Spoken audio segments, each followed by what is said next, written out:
Most people don't fail because they lack talent, intelligence, or opportunity. They fail because they stay where they are long after they've outgrown the place they're standing in. Think about it. How many people do you know who say they want more?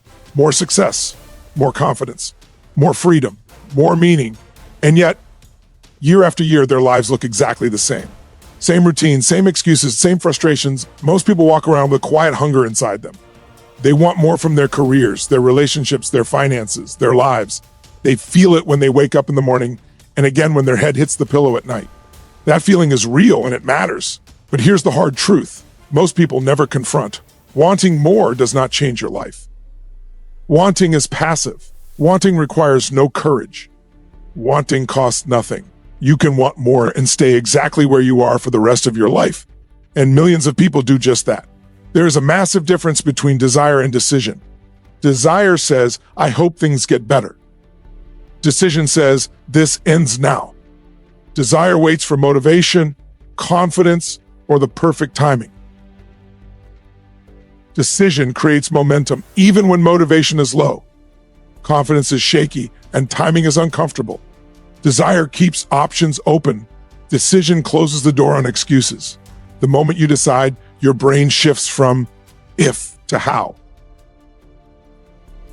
And that shift changes everything. Most people don't lack desire, they lack resolve. They confuse thinking about change with committing to change. They read the books, watch the videos, listen to the speeches, and feel inspired for a moment. But inspiration without decision fades fast. Real change begins when you draw a line in your life and say, I will no longer accept this. Not someday, not when it's easier. Now, that moment of decision is where identity is forged, because decisions shape who you believe you are. When you truly decide, you stop negotiating with your old patterns. You stop asking yourself, do I feel like it, and start asking, what must be done? Decisions eliminate the mental back and forth that drains energy. They simplify life. They turn chaos into clarity. A person who decides no longer needs constant motivation because the decision itself becomes the fuel. Look at every breakthrough you've ever had in your life. It didn't come from wanting. It came from a moment where something inside you snapped into focus and you said, enough pain, enough settling, enough playing small. That moment didn't require perfect conditions. It required courage. And courage isn't the absence of fear. It's the refusal to let fear make your choices. People stay stuck because they keep their desires alive, but their decisions weak. They say they want change, but they leave themselves an escape hatch. They tell themselves they'll try instead of committing, but trying is just failing with permission. Decision is ownership. Decision is power.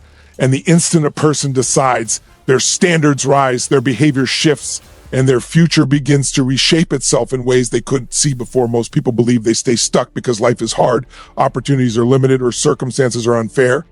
But if you look closely, the real reason is far more subtle and far more dangerous. It's comfort. Not the kind that feels luxurious or joyful, but the kind that feels familiar. Familiar pain becomes safer than unfamiliar possibility. And so people settle, not because they want to, but because staying where they are feels predictable.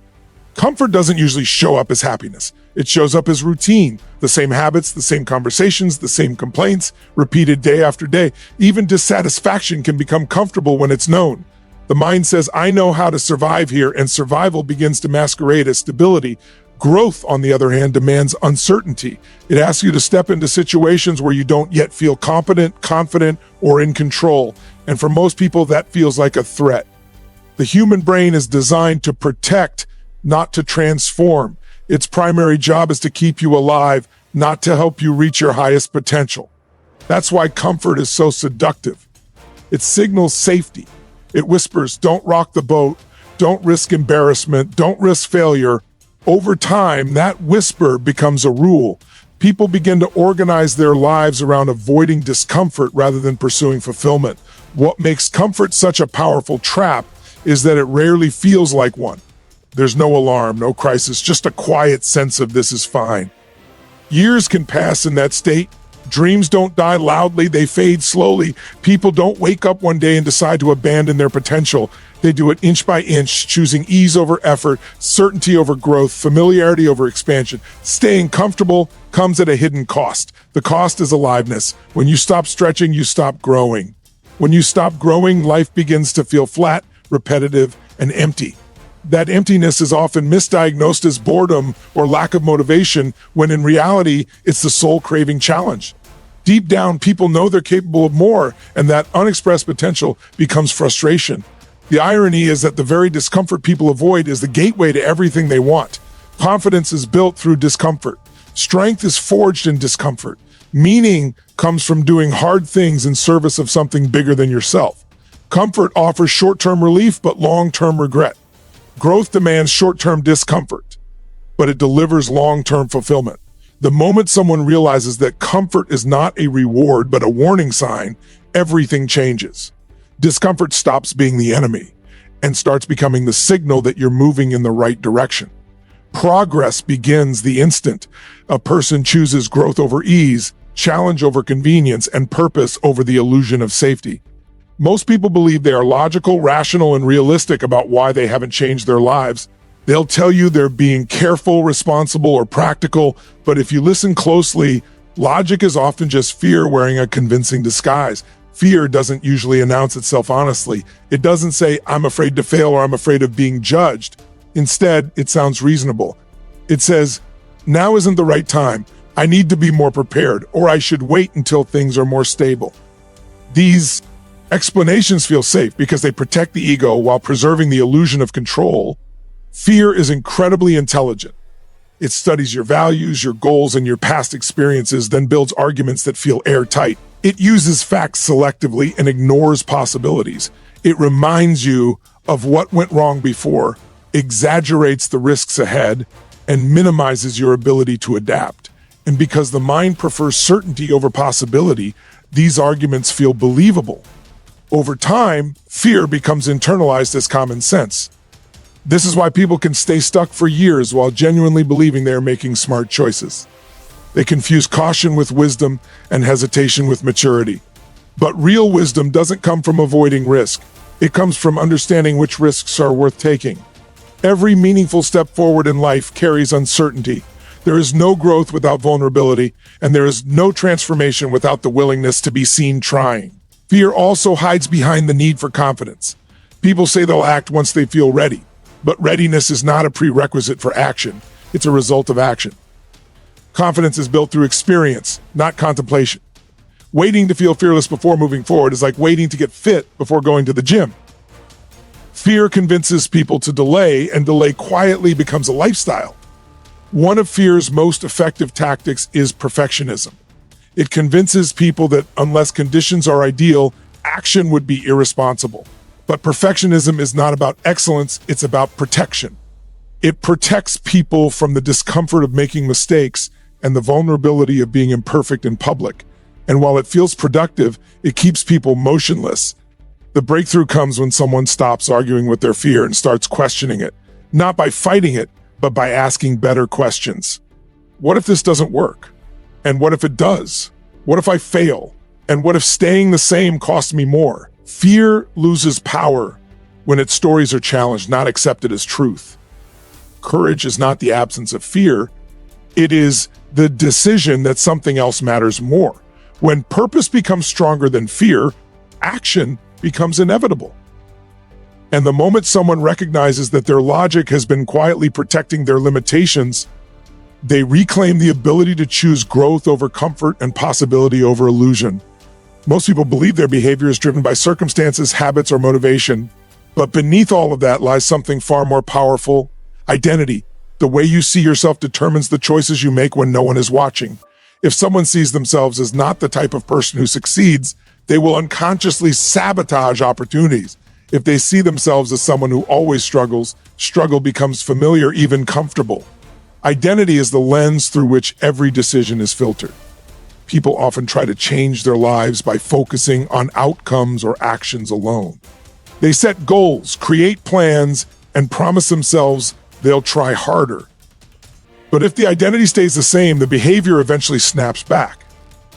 You can force yourself to act against your identity for a short time, but you can't sustain it. That's why temporary motivation leads to temporary results.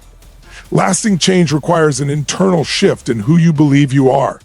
Identity is built through repetition and emotional intensity. Every time you keep a promise to yourself, you reinforce the belief that you are reliable. Every time you quit when it gets hard, you strengthen the belief that you give up under pressure. These moments may seem small, but they accumulate. Over time, they solidify into labels you wear unconsciously. Those labels then dictate what feels possible or impossible. This is why people resist change even when they want better results. Change threatens identity. Stepping into a new level of success, confidence, or leadership requires letting go of the old story. And that can feel like losing a part of yourself. If you've identified as the underdog, success feels unfamiliar. If you've identified as the helper, asking for help feels wrong. The mind clings to identity because it provides a sense of certainty, even if that certainty is limiting.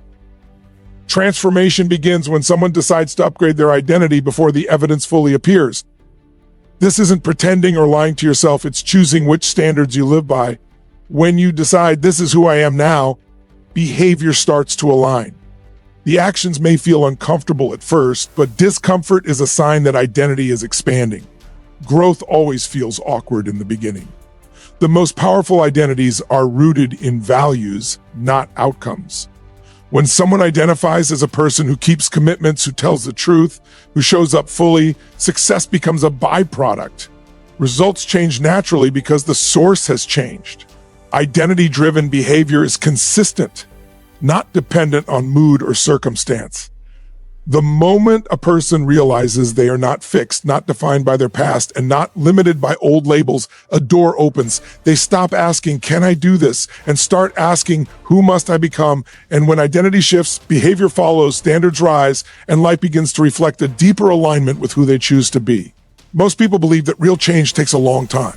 They tell themselves transformation is slow, gradual, and dependent on perfect conditions. But the truth is, change can happen in an instant. Not because the work disappears, but because the decision becomes absolute. The timeline of change is not determined by effort alone. Nay, but by the moment a person decides that something is no longer acceptable. Human behavior changes when pain outweighs comfort. As long as the pain of staying the same feels manageable, people tolerate it. They complain about it, think about it, and even resent it, but they still live with it. The moment that pain crosses a threshold, something shifts. Standards rise. What was once tolerated becomes intolerable. And in that instant, a person's actions change because their internal rules have changed. This is why people can struggle with the same problem for years and then suddenly break free. It's not that they suddenly gain more discipline or willpower. It's that they made a decision that left no room for negotiation. They stopped asking, "Should I?" and started saying, "I must." That shift in language reflects a deeper shift in identity and standards. Standards are the invisible rules that govern behavior. You don't negotiate with the standards you truly hold. A person who has a standard of honesty doesn't debate whether to tell the truth. A person who has a standard of excellence doesn't accept mediocrity. When standards are low or unclear, behavior wavers. When standards are firm, behavior aligns automatically. Most people wait for confidence before raising their standards. But confidence follows standards, not the other way around. The act of deciding creates certainty, and certainty fuels momentum. Once a standard is set, the mind begins to search for ways to meet it. Creativity increases. Resourcefulness emerges. Solutions that were invisible before suddenly appear.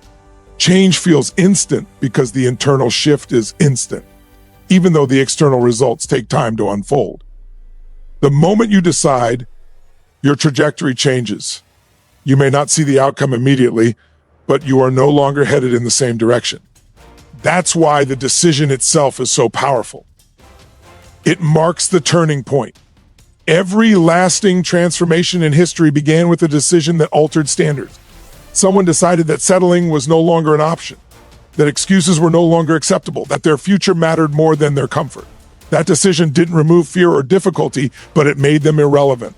The question is never whether change is possible. The question is what you are willing to no longer tolerate. because the instant your standards rise, your behavior follows, and from that moment on, your life begins to move in a completely new direction.